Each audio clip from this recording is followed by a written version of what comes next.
Hey there mga my loves Aquarius! Thank you so much for always staying here with me in this channel. By the way, my name is Yan. Hi and hello sa mga new subscribers. Yan at sa mga returning subscribers, welcome back. At salamat sa inyong super warm love and support sa akin. Kung hindi nyo pa knows, meron tayong new channel ang All About Taurus. Welcome rin kayo dun mga babes no, kung kayo ay dealing with Taurians or with Taurus people. Pero kahit hindi, basta meron kayong Taurus in your natal chart or birth chart, you might want to check that out. The link is in the description box. Yan o. Ang channel's name ay All About Taurus. Yan mga babes. Okay. Cross-watchers, of course, welcome rin kayo doon. Okay. So, let's go ahead. Okay, Aquarius. Para alamin kung ano ba tong energy ninyo. Spirits and angel guides, can you please show me messages for Aquarius? Thank you for being here with us, Archangel Michael, spirits and angel guides. Tell me something about my Aquarian people. This is for Aquarius. Energy check-in for Aquarius.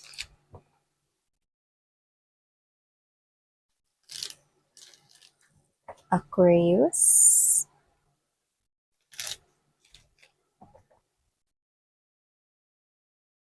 Aquarius, ay pupuntahan ka bang kasiyahan, celebration, pagsasalo, pagtitipon, gathering kasama ang mga soul tribe mo or your own group of people. Pwedeng kasama yung pamilya or kasama yung mga best friends or mga close buddies mo rito, no? If you're looking for love, go ahead kasi may makikita kaya dyan, no? Naka-ace of wands mo. Yan ang hindi mo nakikita pero nakita ko dahil isa akong spoiler. Punta ka dyan. Yan, no? Kasi dyan mo na makikilala, no, mga babes. Yan. Minsan nga naman waitings mo, may mag-i-invite sa'yo dyan. Yan, nakakita ko rito ng group chat kung saan marami dyan, mga babes, no, kayo sa loob ng group na yan, kung saan, yan, meron dyang mag-iimbita. Eh, wala namang may birthday, miss yan. Waitings mo lang. Kasi itong reading na to, kung ramdam mong sa'yo to, okay, yung invitation na yan ay magpa-pop out na lang, no? Okay? From nowhere. Like literally, you feel like this is so random, pero it is predestined. Okay, so Aquarius, let's keep moving. We have here the Three of Coins. See, someone here will build something solid, will start something solid, will start something that will stay. Diba? That's the strong point.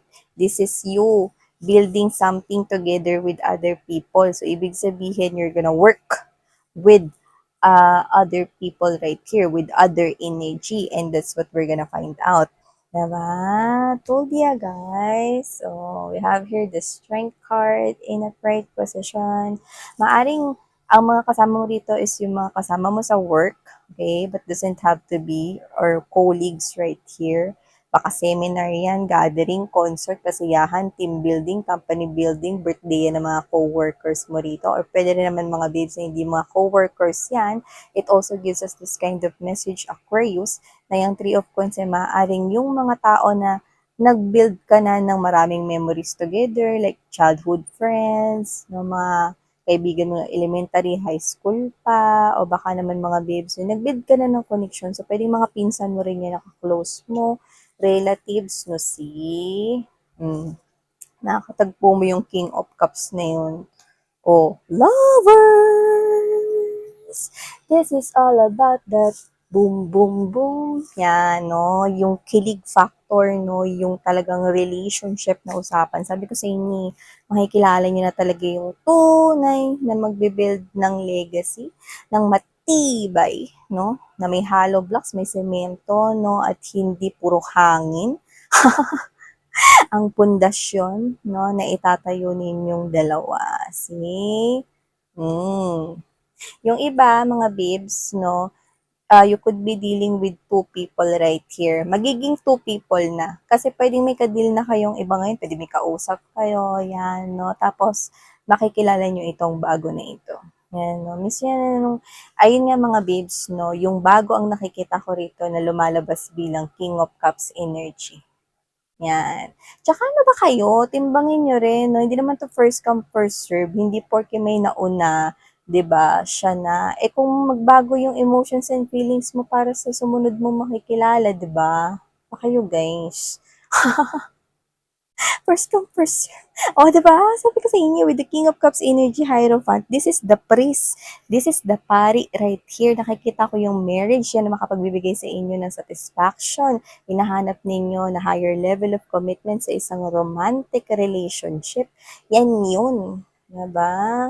So, yun ang nakikita ko dito for you guys. Now, we have here the Judgment, the Three of Swords energy, and the King of Pentacles. Ooh! Someone's coming back around right here. Okay? Alam ko hindi nyo gusto itong maririnig. Pero nakikita ko rito, Aquarius, no? Kung sino man tong tao nang iwan sa inyo, no, in the past, this person left you out in the cold right here. Lumalabas siya rito bilang merong success sa kanya pagdating sa kaperahan. Yan. Kung paano niya nakuha yan, I don't know. Pero meron akong nakikita rito third party na situation, no? At pwedeng nakita ko rin may panloloko at may trickery rito. So, nakuha niya yan, hindi dahil sa sarili niya ritong sipag, tiyaga, no? At pawis, kundi pwedeng nakuha niya yan dahil nagpanggap siya, nandaya, nanloko ng iba, at pwedeng naambunan, no? Ng may pera or mas may mataas na posisyon sa trabaho na partner. Yan, no? Lalo na kung may third party rito na situation. Nakikita ko siya magbabalik sa buhay ninyo. Yun na nakikita ko rito. Pero, nakikita ko rito na kung siya man, mga babes, no, yung lumalabas rito na isa pang tao na papasok sa buhay ninyo, edi mas lalo mo siyang ayaw patuloyin. Kasi, ang nakikita ko dito, iyayabang niya yan sa inyo eh. Aquarius, iyayabang niya yung meron siyang yaman dito, no? To the point na hindi naman niya yun nakuha sa sarili niya rito. Pagtitake ng risk, pagtitake ng chance, no? Pagtatrabaho, pagbubuno rito ng buto, ng dugo, ng pawis, no? Hindi. Yan ay nakuha niya sa pamagitan ng pandaraya, pwedeng sa sugal, no? Iyayabang niya yan sa'yo rito, no? Pero kiber, 'di ba? Kiber. So, nakikita ko rito na hindi mo naman siya kailangan, no? Tsaka hindi yan kanya. Hindi yan kanya, mga mahal. No? Yung iba dyan, mga babes, no? Pwedeng yumabang. Yan, no? Yumaman, yumabang. Yumaman, pero hindi dahil sa sariling pagsisikap, no? Pero yung yabang mukhang yun yung mas na-improve yan, no? Pwedeng literal na umangat siya. Pwedeng literal, no, na nagkaroon rito ng kaginhawaan sa buhay niya, pero malinaw na hindi siya ang dahilan kaya nagkaroon ng kaginhawaan ang buhay niya. Yan. No? So, nakikita ko dito that with the lovers right here, you have options right here when it comes to love. At kung siya naman din yung isa sa option, no, hindi ko na kayo nakikitang nagbibigay pa no, ng attention sa kanya dahil may King of Cups kayong makikilala doon. No? Actually, nakikita ko rito mga babes, no, na parang yung iba rito, siguro, tinetesting niya rito ang waters with you. Kasi may pagbabalik rito eh, pero walang emosyon.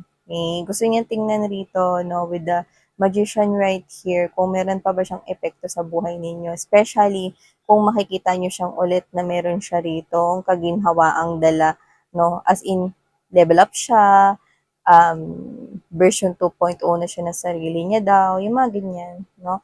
Pero this person will bring conflict lang sa life mo. At saka, don't worry kasi wala rin naman siyang balak magstay. At saka, hindi siya makakapagbigay rito ng yung pass mo na yan, hindi siya makakapagbigay sa'yo rito ng talagang hinahanap mo sa relationship, kundi yun, no?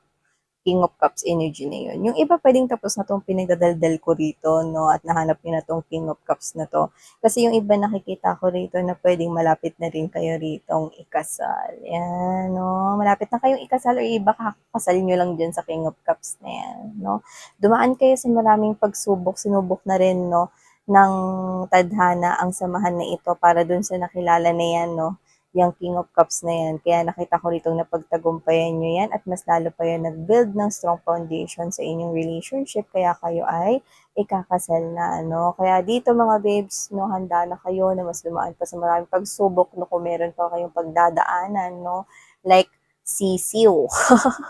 Kasi nalampasan niyo na rito yung mga pagsubok na may kinalaman sa relationship na sinubok na kayo dito ng ilang beses, no? At para naman sa mga makikilala pa lang ito, kayong mag-alala dahil ang pagsubok ay natural lamang, no? Ang pagsubok ay isang challenge rito, di ba, na kailangan mong pagdaanan para mas maging matibay kayong dalawa. Di ba sa isang game, kapag ka naglaro ka ng game, tapos dire-diretso ka lang na parang nakukuha mo lahat ng mga merong treasure doon na walang kahirap-hirap, pagtalon mo nakuha mo na agad yung coin. Pagtalon mo nakuha mo na agad dito yung parang kailangan mo na tools, no? Pagtalon mo, walang challenge, 'di ba? 'Di ba sa game mas natutuwa ka kapag pagtalon mo may coins dito. Tapos pagtalon mo, ay teka, may dragon dun. Alam ko na, mag-iisip ako ng gagawin ko. Kailangan matalo ko to, no? Tapos, ikaw to, no, nakipaglaban ko dun sa dragon. Nung natalo mo, sabi ni, 'di ba? Exciting, mas lalo ka na excite, no?